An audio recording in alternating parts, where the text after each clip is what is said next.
G'day, hi, and I'm Dr. Zaley, and this is 15 Minutes at Dr. Zaley's Desk. This is a special guest edition, and today we are going to speak to Christa, and I'm going to learn how to do this. So I'm adding Christa to the stage. Hi, Christa. Hello. You did it. It's working. Yes. Mm-hmm. Yeah. How are you? I'm fantastic. How are you? Not bad. Now, we already know your first name, Christa. Which country are you coming from today? I'm coming from the United States. Wow. So half of the day. Yes. What time is it over there? It is 7:20 p.m. And it's 11:20 a.m. Yeah. Mm-hmm. Just wondering. Couple hours. Yeah, just a couple of hours. Can you share something fun about yourself? Something fun about myself. I don't consider myself fun. No, Would you like I to share don't. little? But no, I've been really getting into furniture refinishing right now, which is kind of a hobby of mine. Good. And I enjoy working, so you'll find me at my computer almost any hour working. Mm-hmm. So those are some of the things that I like to do for fun. So you go from one workbench to another workbench that you're actually refurbishing at this moment in time. Exactly. No, I always like to keep busy. Yeah, I like to keep busy. Now, Christa, today we've come together because you've agreed that it would be good to get some information out there on our lived experience. As you can see, everybody, Christa looks similarly to me. And Christa, I was just wondering, what happened to your eye? It's kind of it started many, many years ago. So I had a brain MRI just because we thought my hormones were off, thinking it was a pituitary thing. And they found a tumor that was pretty close to my optic nerve, kind of like, these 2 points intersecting. And went to a couple doctors. They said, we think the tumor grew when you were in utero. So we're just going to continue to watch it. And about 13 years later, I had the worst headache of my life. And thinking, hey, I got a brain tumor. Now I got a massive migraine. I think I'm not going to go to the doctor. I don't want to find out what's going on. It's kind of like what we do. We deny that something's happening. Deny. Yeah. Denial. Yeah. We deny that it's happening. A couple of days later, I couldn't ignore it. Went to the emergency room, and unfortunately, the doctors there told me, "Oh, it's just a migraine." Like, what? And my husband, isn't it? Yeah, my husband says, "Why is her eye drooping like that?" And the doctor says, "I don't know. Call an eye doctor." So needless to say, like that, like nonchalant way. Just, I don't know. Call the doctor. Call the eye doctor. Yeah, call the eye doctor. So I did. I went to my eye doctor, and he's known me for years. He used to be a neighbor, and he said, third nerve palsy. Go down to the teaching hospital down in Philadelphia. I'm in Pennsylvania. Went down there. They looked at me. They called a whole bunch of different doctors in. They said, hey, come see this. Because nobody had seen it there before. At least they hadn't, these particular people. So eventually went to my my neurosurgeon, who said, yep, it's time to take it out. So we wound up having surgery, and woke up with third nerve palsy. Permanent. Wow. Permanent third nerve palsy. That you now know is permanent, yeah. That I now know. Yeah. At the time, I had said it was going to be something that was reversible. And he thought it might be too, but there was a point in our discussion when he came into my hospital room where he touched my knee. Like he's saying, oh yeah, we're gonna watch and wait. And he touched my knee, and I said, ooh, that was a very empathetic touch. Mm-hmm. I'm a little worried about what that meant, but I Okay. lived with that thought that maybe it's reversible. So how long did they say that it would be able to be reversed? They really didn't say, but it wasn't until I hit about the 6-month mark when I realized that it's not going to change. And it was really at that point that I let myself be okay with it. You know, Walk me this is through this is that. what it's going to be. Pardon me? Walk me through that. How Yeah. did Well, you wake up one morning 6 months later saying, "Oh, yeah, I think I've got it." Now the yeah. journey to acceptance, I suppose. Well, Let's say it. I've been a dental hygienist. That's my profession. Mhm. Mhm. And with one eye, it's very challenging. And most patients don't want to see two-eyed hygienists coming out with sharp instruments anyway. So I took a step back and took some time off from that and continued to take my continuing education courses that I need to take. And I went to a course, and one of the speakers, who's one of my friends, asked a question, and she said, "Tell me about the most wonderful moment you had as a dental hygienist." And I explained it to her. And I realized it's never going to happen again. That moment Oh, with a patient. So I came home and had the ugly cry. And then I was okay. I'm like, okay, this is who I am now. Move on. Let's move forward. okay. So So I you think had a lot of grief. it's kind of like, and my sister says this all the time. She's a psychotherapist. She says, sometimes you have to have a breakdown to have a breakthrough. Mm-hmm. And that's kind of what that moment was like for me. I needed to break down and say, okay, it's time to reset. And that's what did it. Okay. Mm-hmm.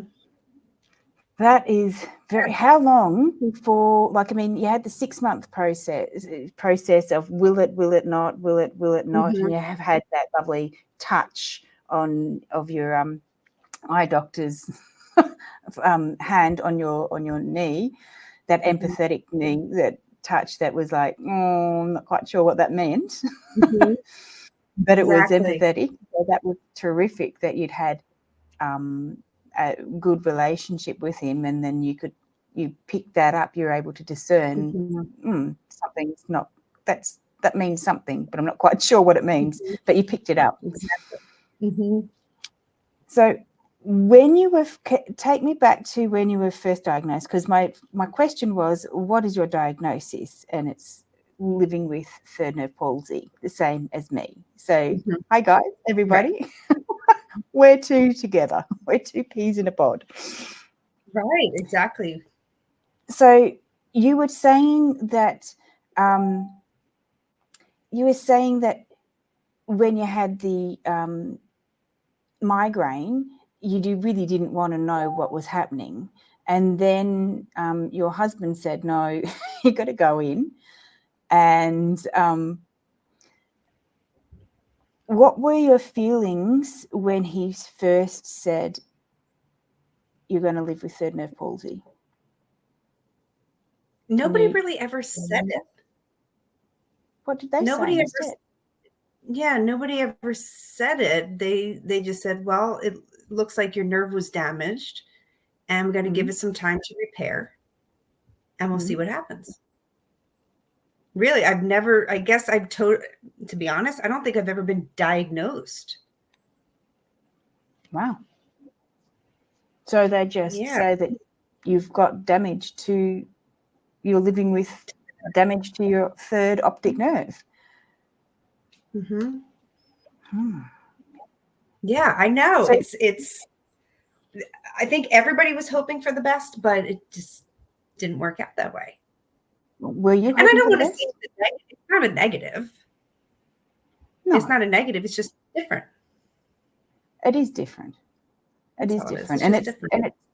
and it's not negative. It's No. different, but some days are Mm-hmm. harder than others. Oh, sure. Learning how to drive again. I had my parents driving a car behind me.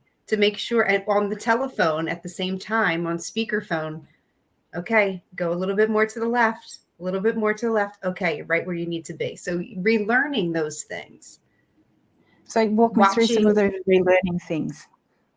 You can drive. Well, I had to drive. That was the biggest thing.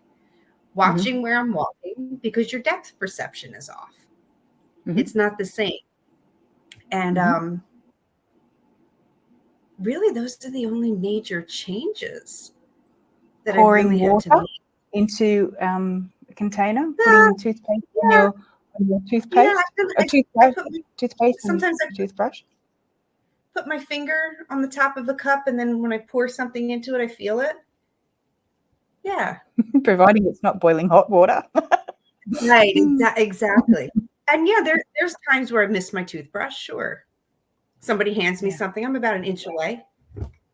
Yeah. But I just laugh at it because it is what it is. Certainly is. I'm smiling because I'm grinning because this is just what it is on a daily basis. Right, it is. And I forgot that I did those things because it's now become second nature. So how long have you had the undiagnosed third nerve palsy for? About 7 years now. 7 years. So how long did it take you to get this this very beautiful attitude that you're having? This is life. This is what it is. It's just a different thing. It's not who I am. It is a part of me now. How long did that actually take you? I mean, I'm still working on it, of course. But I'm still working. But, so it's a journey. It is. It definitely is. But I think at that 6-month mark, I'm like, okay, I'm ready to emerge, to be myself, and just do it. Now, there's always moments that bring you back that, make you have self-doubt, of course, when people look at you, and I don't think they're staring to stare. They're just trying to process. Like, why isn't her eye opening? I wonder what happened to her. Did she have a stroke? Those are the things that they're processing. Right? Do you get Do you get that ever? Oh yeah, I get it all the time. But do you get the double wink? Like, as in, a guy will just go, or a woman will go like this to you and wink, wink at you, and then they'll do the double take, and then their mouth drops because I see. Have you had that experience? I see the double take with children more. Okay. I see them processing it, and I have a funny story about that. I can share with you in our next chat. Okay. So let's go back to the hard bits. The hard bits were, what were the hard bits upon diagnosis? Really, how am I going to do things? What am I going to do for work now? Because I can't do what I was doing before. And I loved it. I loved taking care of people's oral health. I had to reinvent myself. I had to become a little bit of a different person. So that was a hard bit. Easy bits? Just trusting in my family to help me out. I knew that they would be there every step of the way. So that was easy. I could be around my friends and they'll, never look at me. They, they tease me. We have jokes and everything's lighthearted. So that was easy. Well, yeah. Thank you. Yeah, for sure. Okay, this is so basically, Christa, today you have said that you've gone through where you come from, the States. Something that you like doing is refurbishing old furniture, just being upcycle or recycling. You told us what happened to your eye. You're living with third nerve palsy, even though you haven't had a diagnosis of such, so you think. you had a 6 month, at the 6 month mark, you said, well, this is what is happening, so I'm going to get on with it. And the hard bits was that you've told us today was, how am I going to work? And having to reinvent yourself for work purposes, and also reinventing yourself a little bit. And your easy bits were trusting in your family, and you sound like that you had a terrific support network surrounding you. So thank you very much for today. And no, thank you. Thanks. Yeah, thank you. And looking forward to hearing from you again. Okay. Bye-bye.